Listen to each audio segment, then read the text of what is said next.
Thank you all for joining. A lot of people, I think, have traveled from quite far. And today's session, just before I go into introductions, just in terms of a bit of a prelude, we'll be discussing Islamic art. And today is an opportunity with this esteemed panel to discuss exactly what Islamic art is, why it's significant, but in particular, we wanted to discuss Islamic art through the lens of the Islamic Arts Biennale. And before I introduce the Biennale, I would, just out of curiosity, ask the audience here, who here has heard of the Islamic Arts Biennale before today? Just by a raise of hands. Okay, interesting. Excellent, okay.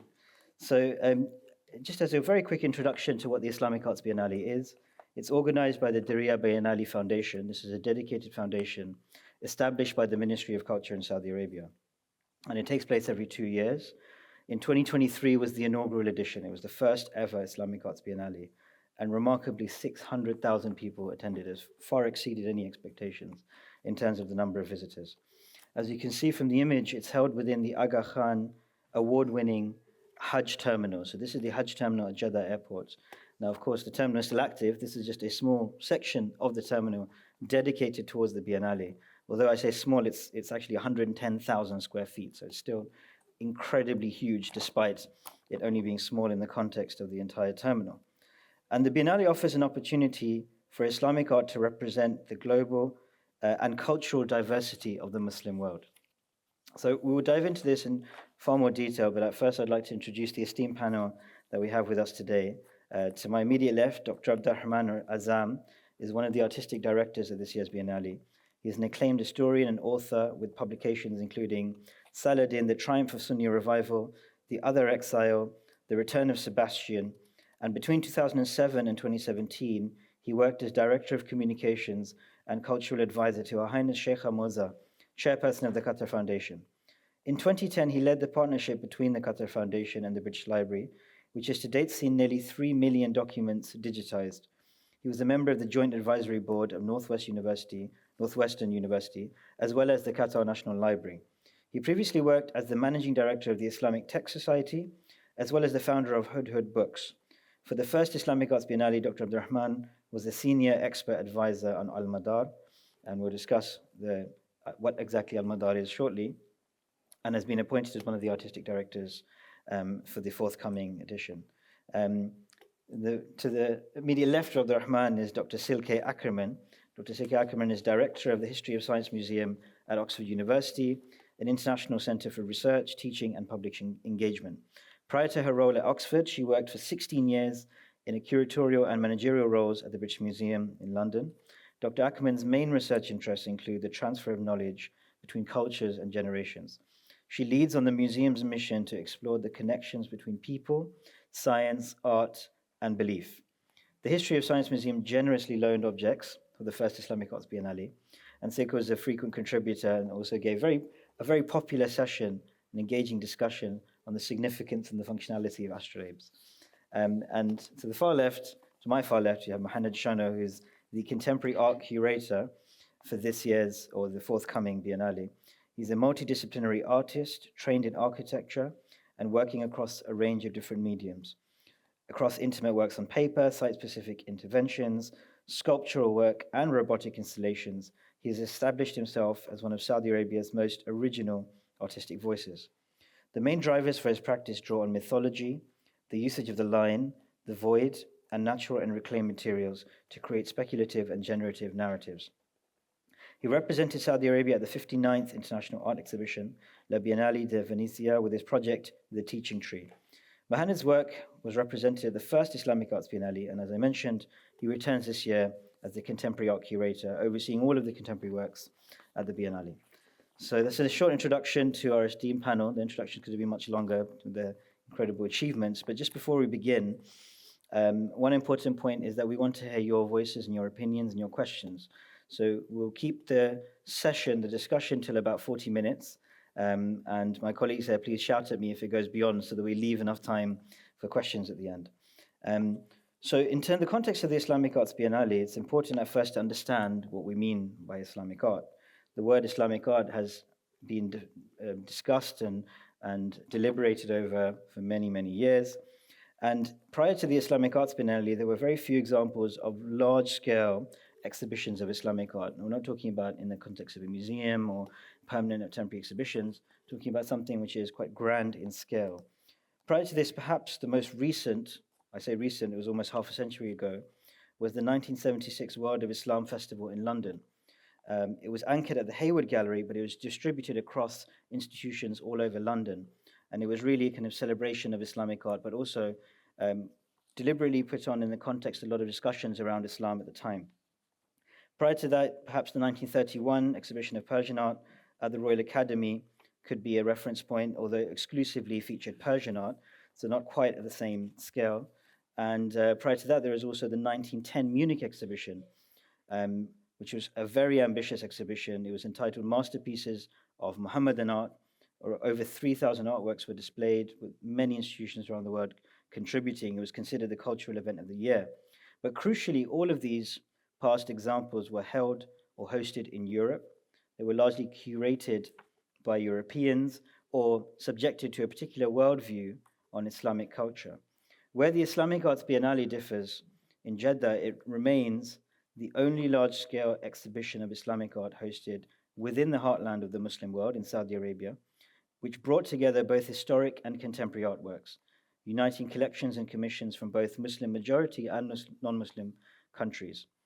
The primary theme of the exhibition in its inaugural form was celebrating the art of Islam and the art of being a Muslim. So with that prelude, I think we can now dive into the primary question which I was referring to previously, which is understanding and defining this concept of Islamic art. I know it's a challenge, but I think it's important to tackle at the offset. Why does Islamic art matter? How are we defining Islamic art? And how does it play in our understanding of Islamic culture in its global impact? If I could start, Dr. Abdulrahman. Well, it's not an easy question to answer.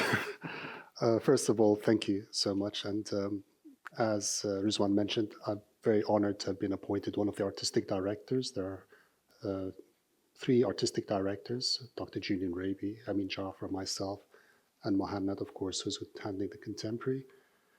And of course, it'd be greatly amiss for me to say that today we're very lucky because we have with us one of our advisory committee, Venetia Porter, who's been very wonderful in helping advise us. To answer your question briefly is to say that my background is a historian. So when I was asked to be the artistic director, one of the artists, I was quite surprised because I've never curated anything in my life. But then the argument was that they wanted people to examine precisely this question. What is it, Islamic art? What is Islamic culture? How do we define it? To attempt a brief explanation, and then we can perhaps delve into it in more depth, I would say that it's a manifestation, it's a celebration of Islamic culture. And the word Islamic here to me can be interpreted in 2 different ways. Islamic in the sense of that it is part of a sacred and divine manifestation, a transcendence. So anything to do with that is really the individual's attempt to understand the divine, to partake of the divine.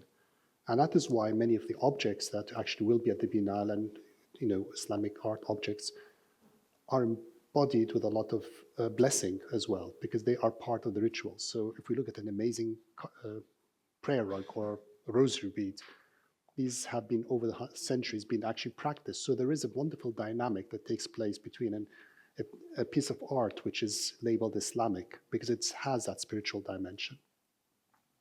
On the other hand, and something else we can explore, when I think of Islamic, of course, we talk about the diversity of Islam. So here, there is a kind of assumption that Islamic art is the art that comes out of the Arab world. Far from it. We all know that the Islamic world is incredible in its diversity. So are we talking about the manifestations of culture and art as in West Africa or in the Far East? How indigenous is it? What was the interpretation? Things that we have become accustomed to assuming are Islamic art may not appear as Islamic art, but that does not mean that they're not Islamic art because they are driven by the same principles, but the manifestation may look different.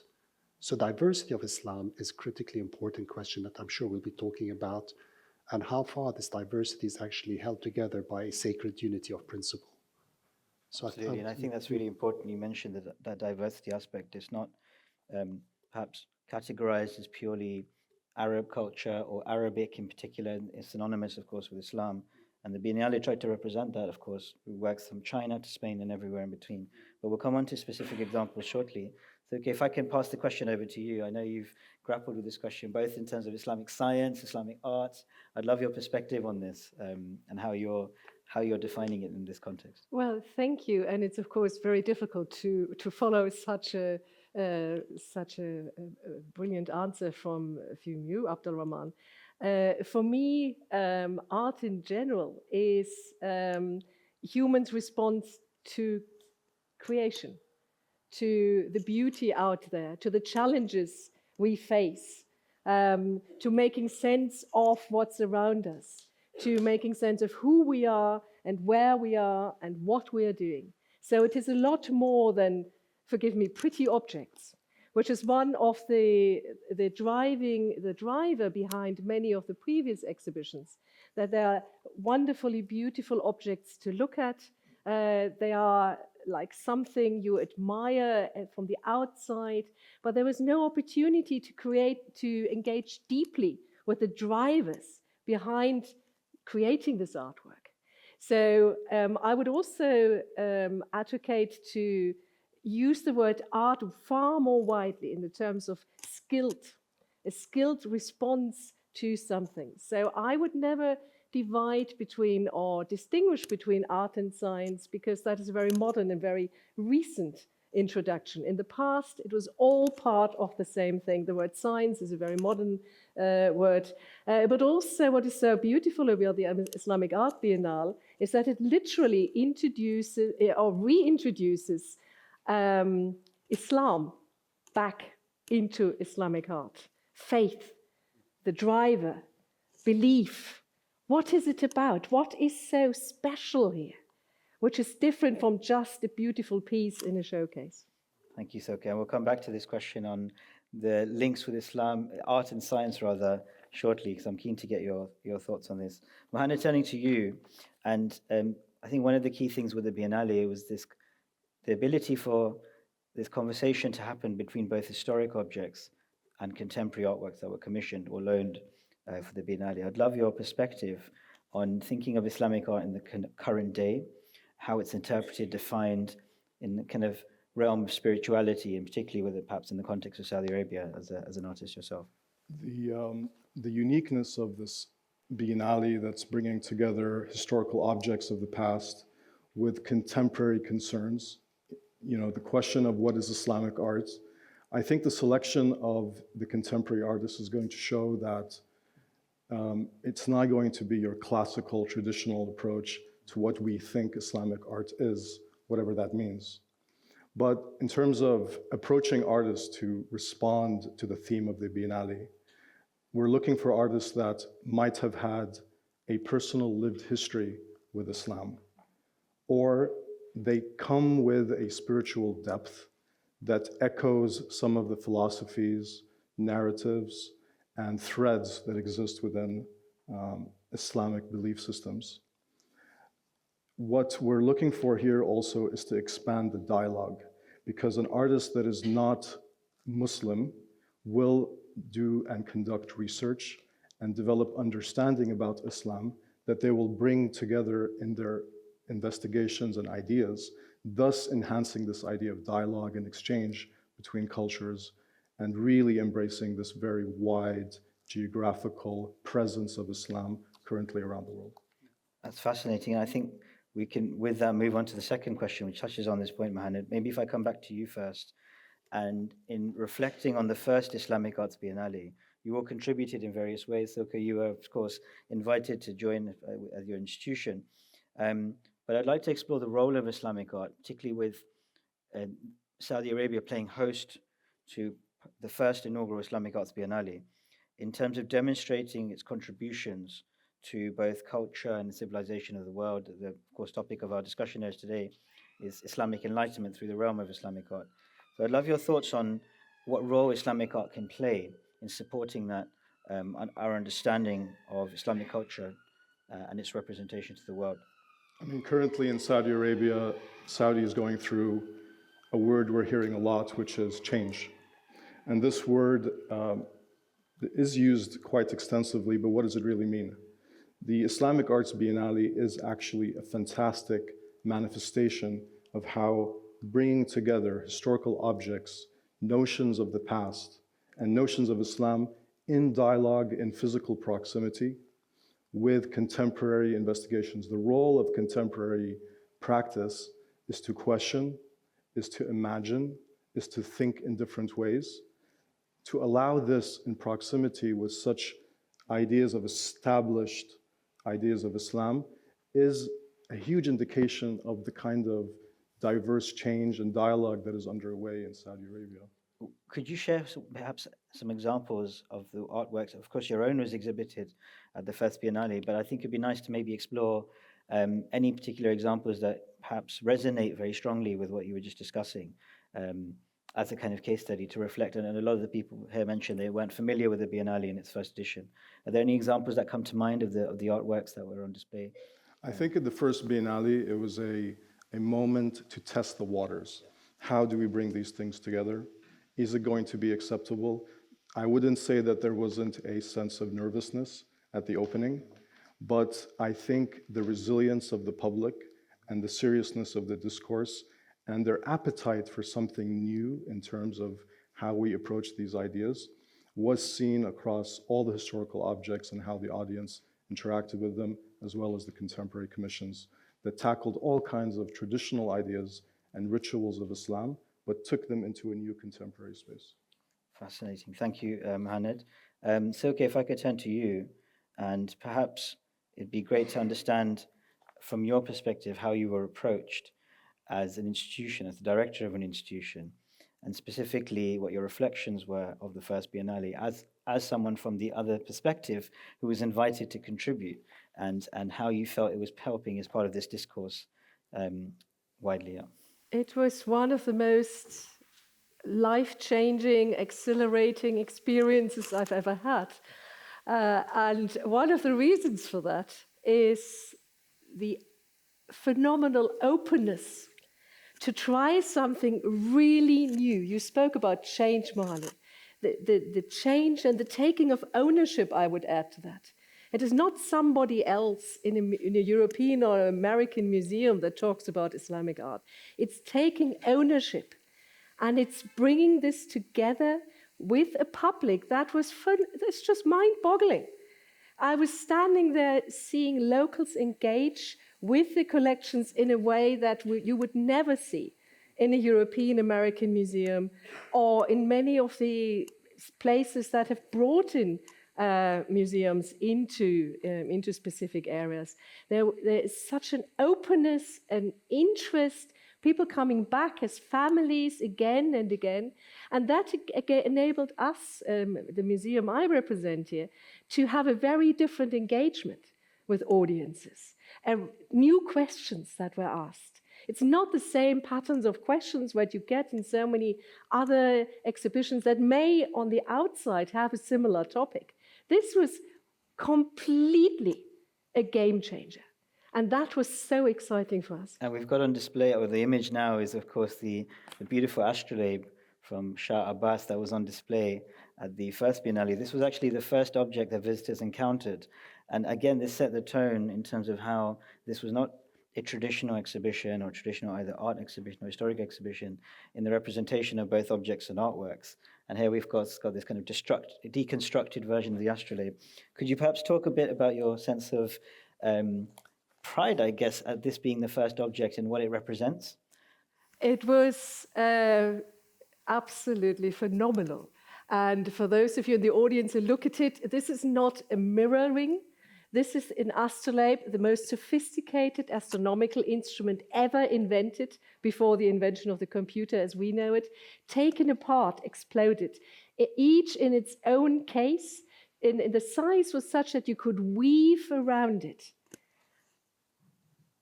Behind that was the call, the soundscape was the call to prayer, because that was the section it was in. This instrument can, amongst other things, be used to determine prayer time. And I have never, ever seen audiences engage with, we have quite a few of those we look after in our collections. I've never seen audiences engage with an object like that, as it was here. because there was the boldness to do something very, very different. When I talked to colleagues back in Oxford about this, they said, "You want to do what?" Yep.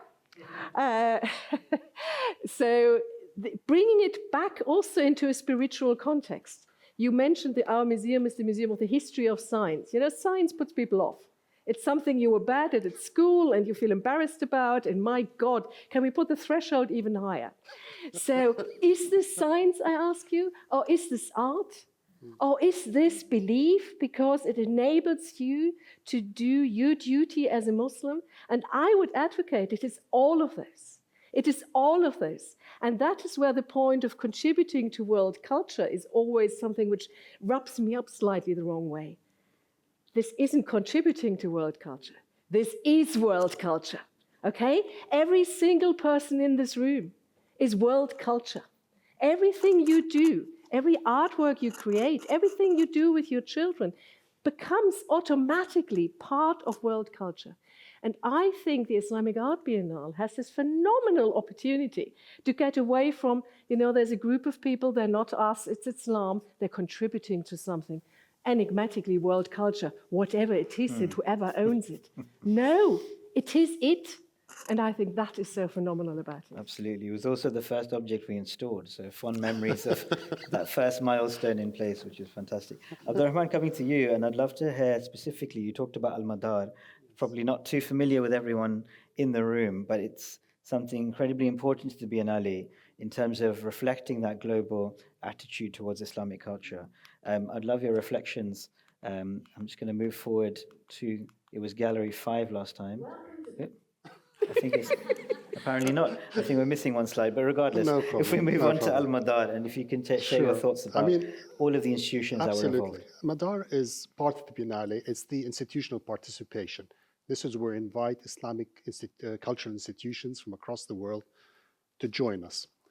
But before I say a bit more about that, I just want to go back to the point that Muhannad raised and Silke. The most striking thing, what the Biennale is not about, it is not about Saudi Arabia propagating its view of Islam. If it were, I wouldn't have touched it. And what Muhannad is saying is remarkably perceptive and intelligent. Yes, there is change in Saudi, but we're not falling into the trap of using terms such as Saudi is becoming more liberal or more modern, all that. These are just tropes and words. The change is profound. It's on a very, very profound level on every single level, societal, economic, intellectual, political, ideological. There's a deep well that Saudi Arabia is drawing from and which is now enriching the world. So that's the first point. The second point, when we were asked to invite institutions from across the Muslim world, literally from West Africa all the way to Indonesia, and we've got participation coming from across the Muslim world and some amazing institutions, including, of course, Silke's from Europe and elsewhere. It was driven by two principles. The first one was that Islam is not a one-way street. Islam did not just come out of the Arab world and we as Arabs somehow enriched the rest of the world. And unfortunately, many Arabs tend to fall into that trap of, you know, it's an Arab religion. Islam was enriched by the edges, if one can call them such. When Islam reached the Far East, when it reached Africa, it was deeply enriched through piety, through sacrifice, through knowledge, through dedication. There are many historical anecdotes of people from Timbuktu, which everyone hears about as a kind of fairy tale library. Timbuktu is a great place of scholarship. There are many scholars from Timbuktu who went to Morocco and Egypt and came back and said, we can learn, there's nothing there to learn. We have it. Islam, so this relationship between the edge and the center is one which is at the heart of Al-Madar, that it's a two-way dialogue. Islam comes out from the center, yes, we can recognize the place of Mecca and Medina, we cannot but do that since it's, of course, the Biennale is in Jeddah, but we are also humbled by the fact that Muslims have actually enriched it through their knowledge and through their piety. At the same time, Madar's core at Madar, we are insisting and we work very hard with institutions, curatorially, artistically, intellectually, to make sure that they tell their story. So when we have institutions coming from the Far East, and we have institutions coming from across the Muslim world, initially, and we did that, we had a workshop in February a few months ago, and initially there's a bit of hesitation because they come to Saudi and they're all feeling, oh, we should be saying and showing things that people in Saudi Arabia would recognize as Islamic. And we're saying, no, we want to know what you feel is, tell us your story. How did Islam integrate with you? What were the indigenous traditions that existed pre-Islam? How did they become ingrained within Islam? How did it help enrich Islam? And the dynamic that each one of us is coming up with is incredible. How do you interpret your version of Islam? And it's incredible to see how the diversity and the orthodoxy gel into the most creative, beautiful, profound way. If I can add just one further point, which I think is important, the other challenge we set for our Madar institutions is to challenge what we call the narrative of decline. And unfortunately, Islamic culture, in the way it's presented, is always seen as somehow we had a great civilization. And of course, you know, the famous 1798 date. If you ever study Islamic history, then modern Middle Eastern studies start in 1798 when Napoleon went to Egypt. And you use the word enlightenment, and the talk is about enlightenment. And this is, of course, preconceived on the idea that somehow the European enlightenment starts then. And since European enlightenment is based on a great respect for the kind of Greek and civilization, there's like a leap from Greek civilization to European enlightenment, and the Islamic period was somehow had its moments, but from about the 16th, 17th century began to decline. Total nonsense. I'm not going to go too much, but Abdulrahman al-Jabarti, one of the great historians who recorded Napoleon's entry into Egypt, his father, Hassan al-Jabarti, used to go up on the roof of the house to observe the stars and have discussions about planetary movements. We have records upon records of great scientific creativity taking place in the 17th, 18th century, which predates the European intervention in the region. So we give our institutions their voice, we encourage them to tell their stories, and we tell them, forget this narrative of decline, be proud. Islamic culture is not a was and is. It is a living tradition.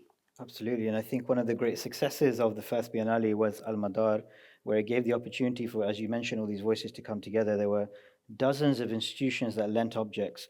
You mentioned Timbuktu, of course, manuscripts from Mali were on display. Again, one small example of the incredible diversity of institutions from Tunisia, from Spain, from all over the world that were contributing. If I can just say about Islamic Arts Timbuktu, Biennale. Yeah, please, about Mali, which made it even more interesting, was that we respect the literary tradition of Mali. Of course, we have to, but we also had a video of what I call they call the griot or the jelly, because we have to respect that in that part of the world, the oral tradition and the oral history was phenomenally important. So when people say to us, "Oh, West Africa doesn't have a great Islamic tradition," it's because the stories were not written down; they're passed through the singers, the jelly singers. So we had a recording of that to see how memory is preserved. And this way we respect the local traditions and the format in which their culture was being passed on. absolutely. Rizwan, may I Yeah, briefly please, go interject? ahead. Can I just ask the audience, does everybody know what Al-Madar means? Oh, sorry. So it means, No, it any means Arabs in the audience? orbit. The The orbit. orbit. I think that's probably course, quite absolutely. helpful to explain that. The orbit that kind of constellate the center point for all of these institutions. to Absolutely, congregate. orbit, with the center, of course, the edges. Yeah. Thank you, Silke, for that reminder. It's a very important point. I will then come back to you now that you volunteered yourself to and zoom out a little bit from the Biennale, just exploring because all of your backgrounds in this conversation. And I want to come back to this dialogue you were mentioning between exploring the science and the role of Islamic civilizations, particularly in the advancement and transfer of scientific knowledge. You touched on the astrolabe as a beautiful example of that. But can you expand on this slightly, just to, because as Abdulrahman was just mentioning, there is this assumption, perhaps in some circles, that the transfer of knowledge went from the classical period and then straight into the Enlightenment and the Renaissance, and there's this period in between that was slightly detached or may have had some peripheral contribution. What's your take on this as someone, of course, who's working as a director of the History of Science Museum, in terms of this transfer of knowledge and the contribution of Islamic civilizations in this context? Well, to quote Abdulrahman, that is complete nonsense. When I studied, there was the feeling that classical texts, or this is still being taught actually, classical texts were translated into Arabic as a kind of preserving them. And then they were passed on to the European Renaissance, untouched, nothing done with them. and that enabled the European Renaissance. That is complete nonsense, because these texts were translated, yes, but they were enriched, they were studied, observations were added, because the classical text had no observations. It's almost completely theoretical. The other knowledge was brought into it. It was a transfer of knowledge, which then also passed on to others and carried on. It's a very, very dynamic movement. And that is one of the reasons why I'd like to get away from those labels. Our museum has a section called Islamic Science. Now, what on earth is that?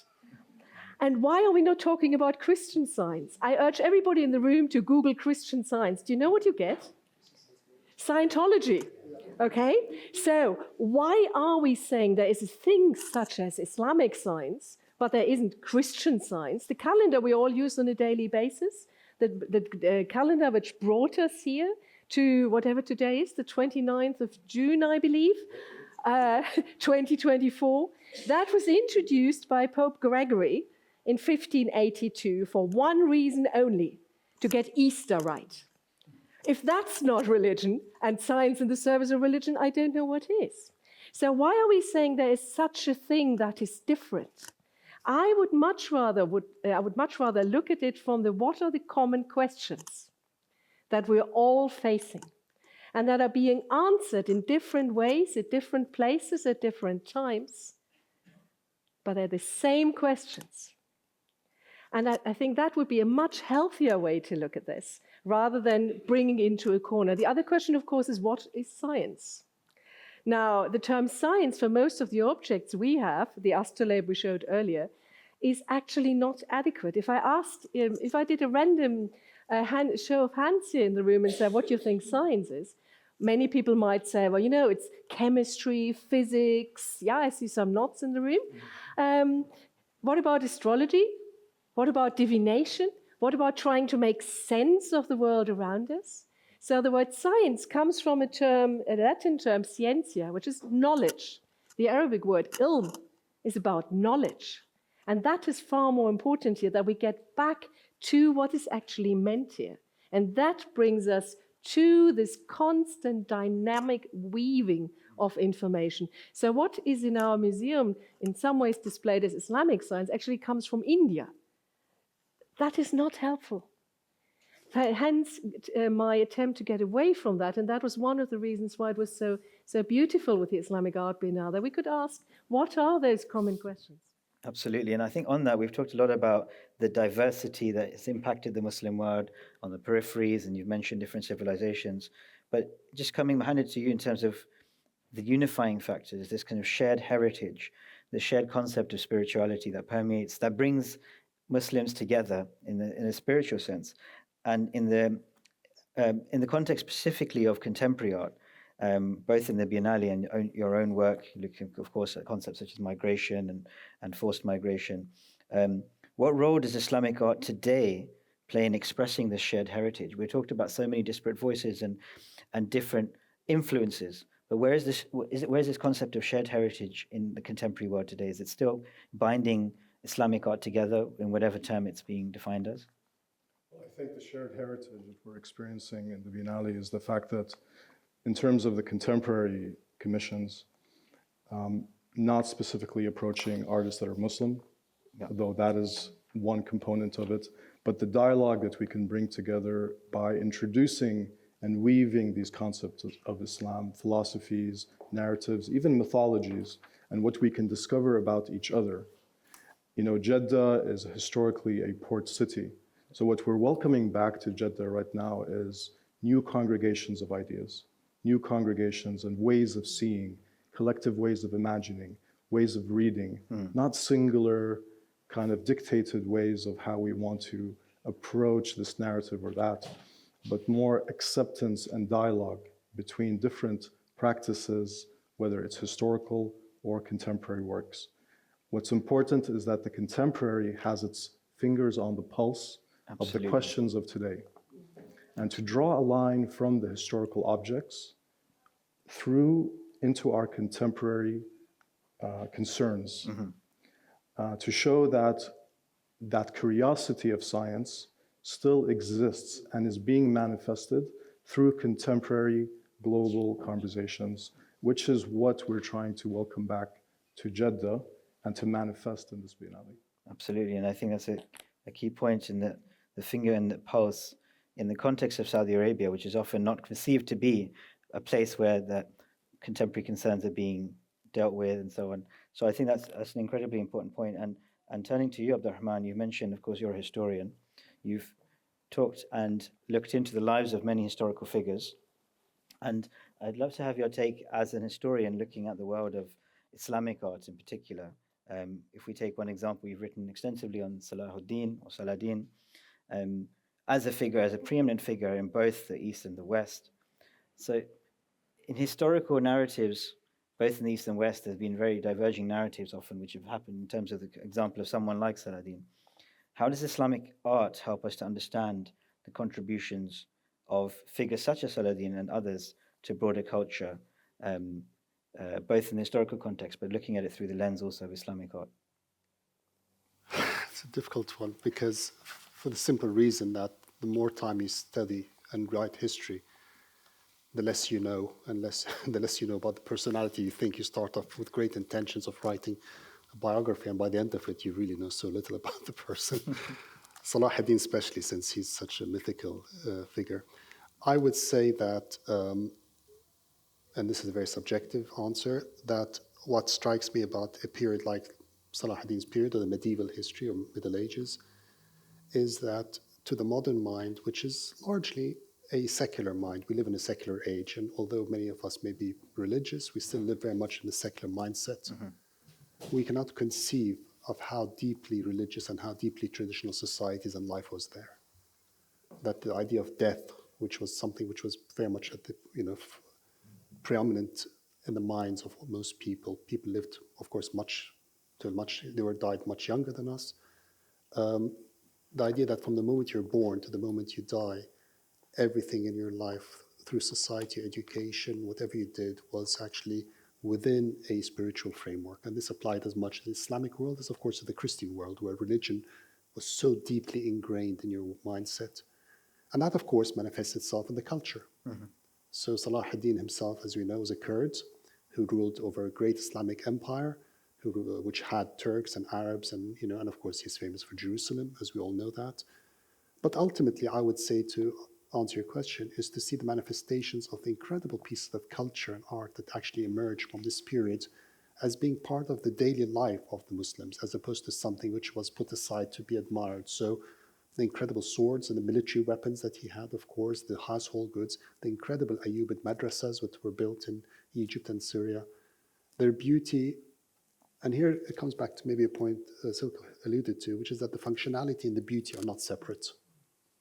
These were functional pieces. I don't think Salahuddin had things, he would not have seen them as Islamic art. He would have seen them part of his daily life. The armor he wore, everything he did, the manuscripts he looked at, but they were functional, but they were beauty. And the reason that functionality and beauty were so closely intertwined is because the society was so deeply religious. They did not see a separation. I think it's a secular concept that we probably separate the two. That's my sort of attempt at answering this question, but it's a complex one. Absolutely. And I've given a few complex questions. Maybe we turn back to the Biennale, and I think it'd be good to reflect as we move towards the next Biennale, which will be hosted in 2025.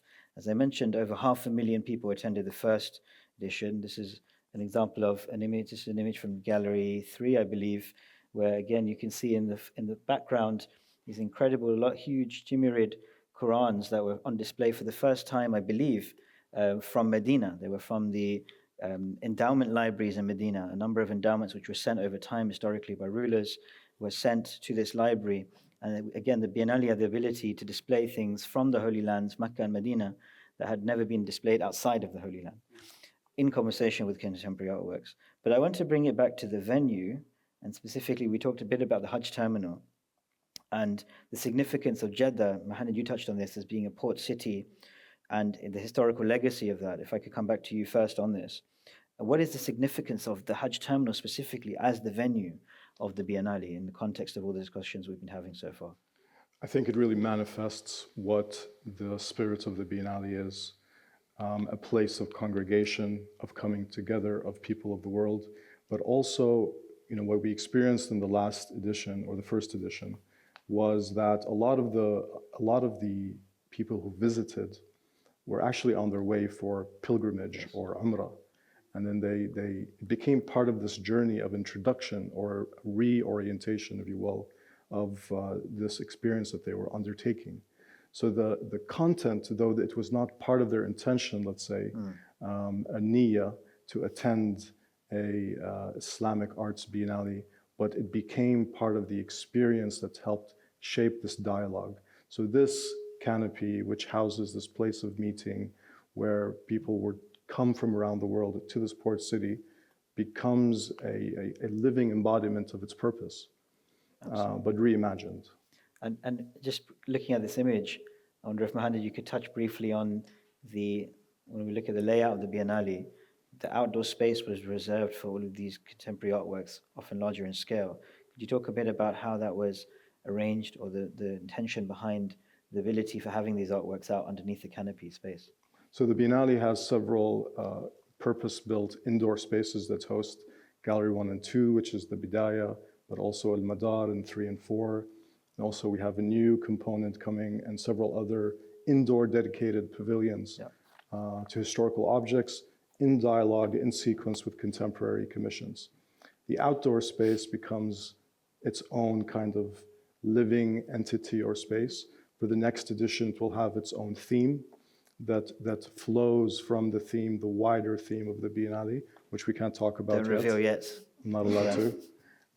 You all signed NDAs, we can probably say it. So this outdoor space becomes its own manifestation, which we want to explore in a unique way.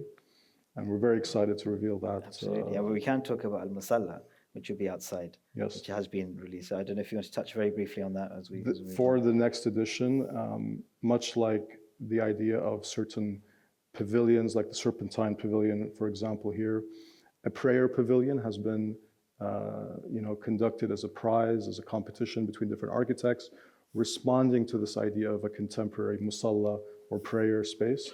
That will be revealed in the next edition, but then exist beyond the edition and have its own permanent place somewhere in the city. Excellent, thank you. Abdulrahman, touching on Al-Madar, the Hajj terminal, which actually featured as part of Al-Madar last time, if I'm not mistaken, there was a dedicated recognition of the Hajj terminal, both as an award-winning space. Could you touch a bit more about the history of the Hajj terminal? Because I think it's also a fascinating story. Hajj, of course, just passed. We're only a few weeks away. Millions of people have passed through this very terminal. So the story and the significance of this space has an added consequence to the context of the Biennale. But if you could touch on that also. What made it so significant in the last edition of the Biennale was that it was the 40th anniversary of the Hajj terminal, which was built in 1982-83. Of course, it was a response by the Saudi government, the number of pilgrims increasing exponentially every year. How did they do it?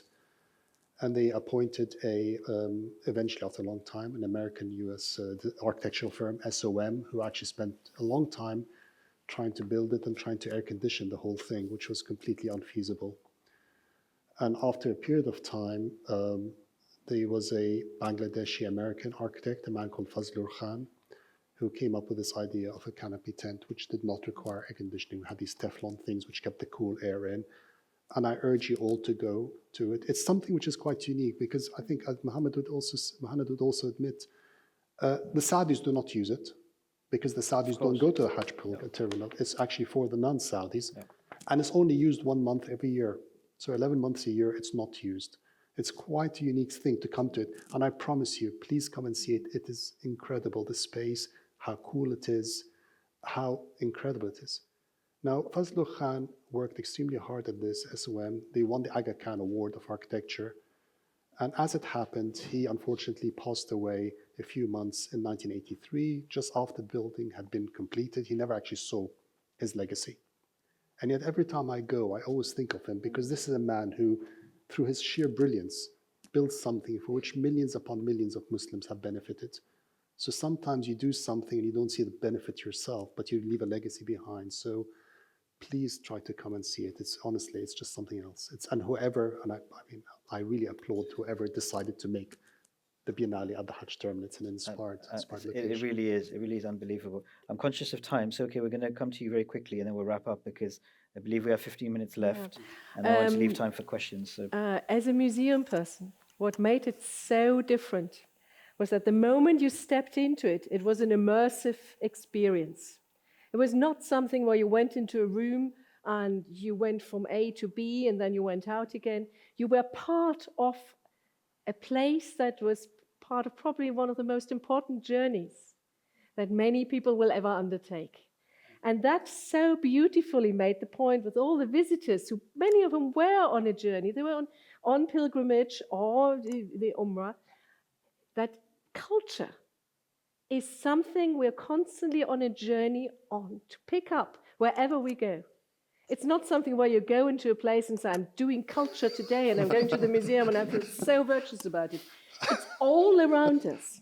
And that is so beautifully epitomized by this beautifully place. put. And I think we had a number of historic images, also images from Rim Al Faisal of pilgrims going on their journey, Absolutely. many passing through Very the Hajj moving, terminal, very which was moving. beautiful to see. I'm conscious of time. We don't have too much time left, but I do want to open the floor. We have many faces with us, and I'm sure many, many questions. So if I could please ask, yes, the gentleman at the back. Thank you. At least from a secular perspective, one of the great functions of art is considered to be to speak truth to power and to challenge dominant narratives. So think of it in the context of Saudi Arabia and the other kind of, I guess, conceptions or maybe misconceptions that we might have about both Islamic art and Muslim artists.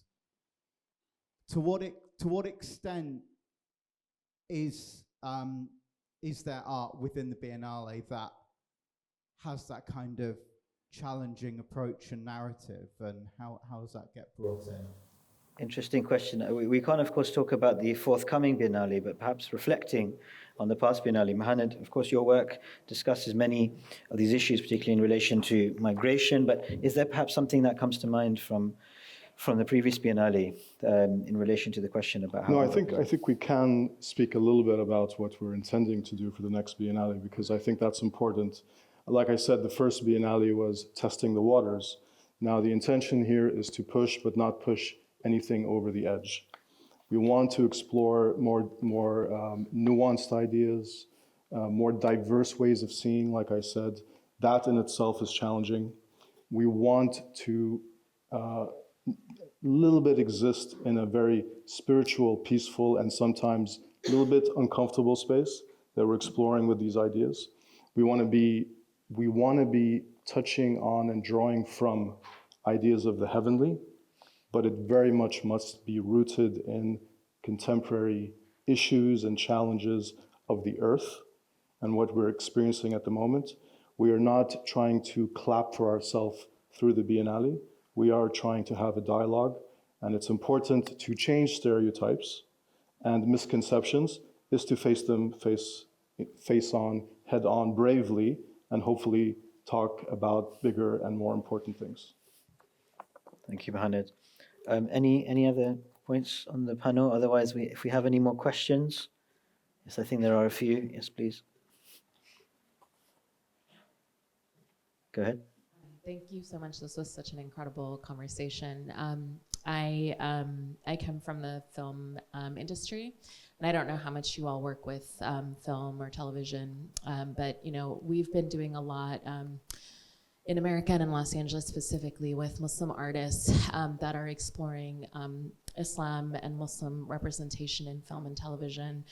An example would be Miss Marvel, but there's lots of other kind of projects like that. And there's kind of two themes that I would pull out and to hear your thoughts on. The first is speaking more from a contemporary perspective, but much of the kind of contemporary art like popular, when you talk about popular culture, is pretty anti-religion or pretty critical of religion, just generally speaking.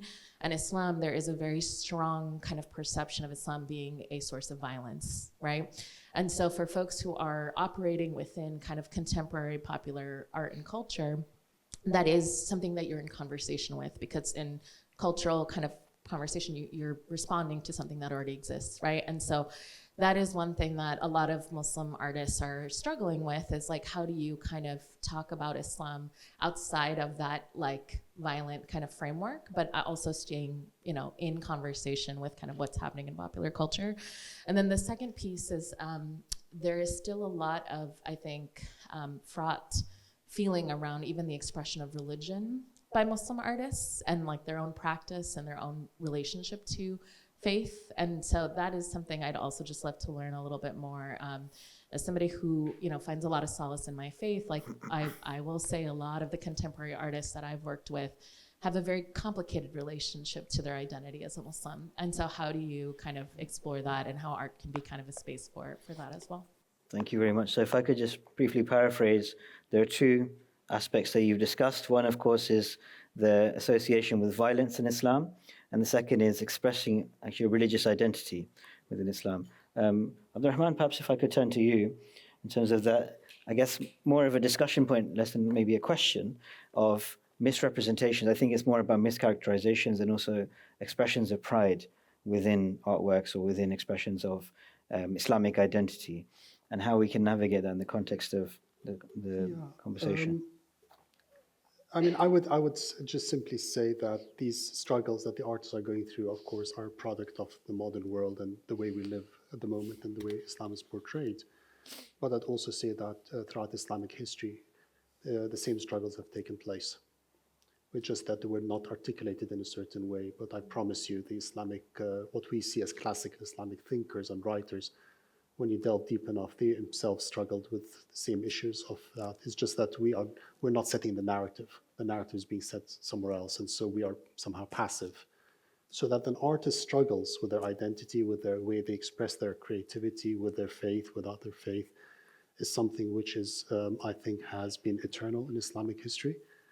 And what I find is so fascinating about the Biennale is that we are putting historical objects and contemporary objects together, and refusing to accept that there's a line between the two.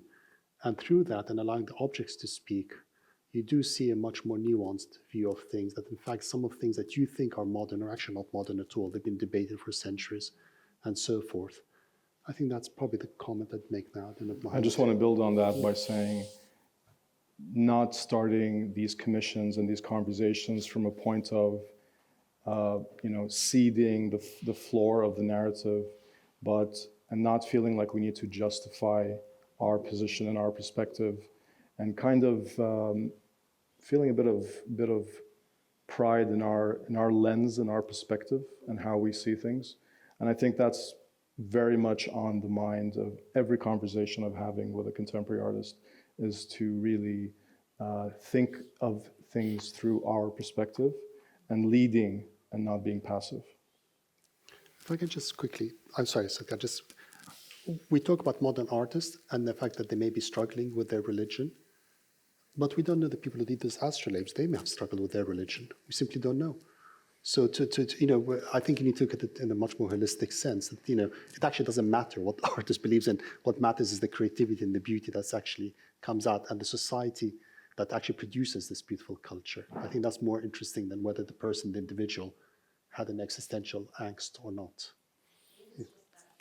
So much of what they want, like if you're in a space where the funding doesn't come from people from within your community, so much of what they want is that angst, right? That's part of it. But I think this is where the Biennale, We're setting being different positioned, parameters. We're setting absolutely, parameters, yeah. positioned within Saudi Arabia has the ability to present it in a different way. I'm conscious of time. We've got time for one more question. I think the gentleman at the back had his hand up first. I run an architectural practice in Manchester, so listening to the way you described, the terminal as an immersive experience for culture. Architecture is an immersive experience of culture, and For Muslims, and we see this in the Middle East now, is that the home is the most immersive cultural experience for everybody. It's where you walk into a Muslim home and it's the expression of their culture. Now, what we're seeing a trend with internationally, and especially in the Middle East, is homes are just flats. They're very just productive, technological. The flat in London, Rio de Janeiro, Middle East is just the same box. That expression of culture and a home and essentially the divine experience that somebody shares of their faith expressed in their home is lost. And does the Biennale, that is one of the most pertinent things to explore. Is that something that will be explored? How do we live in a culturally vibrant home that reminds of the divine, where previously you could go into a privacy, into the roof, you go to the roof, you see the stars, you're connected, you've got top, bottom, separation, when, women, etc., prayer room, the direction of the toilets, all this kind of stuff was part of the cultural immersive experience of walking into a Muslim home. And I think that's getting lost. Yeah. We just have. I think if I Thank may you, yeah. just quickly respond to that. I disagree with you. I think there's some incredible developments taking place in the Arab world. I will speak, Muhannad knows, of course, what's happening in Riyadh and all the changes that are taking place. I'd urge you to go to look at what's happening in Qatar and the project called the Mashair project, because it's not so much to do with the divine, although of course everything has to do with the divine. It's to do with the traditional quarters, the neighborhoods, the hara, of how people used to go walking distance, that of course you walk to the mosque, you have your neighbors, you have your shops and so forth. And the urban planning and the regeneration of cities in the Muslim world are beginning to respond. Now, of course, organically, when you go to a place like Cairo, it's almost impossible because it's layers upon layers. But I think you will find that in Saudi Arabia, I certainly know from my experience in Qatar, there is a real sincere attempt to re-engineer the urban planning to make it more humane, to make it more friendly, to make it neighbor-friendly. So this goes beyond the Biennale, of course it doesn't. But I think you raise an important point, and there are some positive responses to it. And I'm sure in Riyadh, you probably know more, there are areas were now being developed to be much more. There is a much more focus on quality of life, on public space, and the Biennale is a fantastic example of that. Perfect. We now need to wrap up. I've received the official symbol for wrapping up. So thank you very much. Thank you very much all for your time. I really appreciate all of your contributions. And finally, I'd like to thank the esteemed panel who have been contributing to the discussion today. Thank you so much.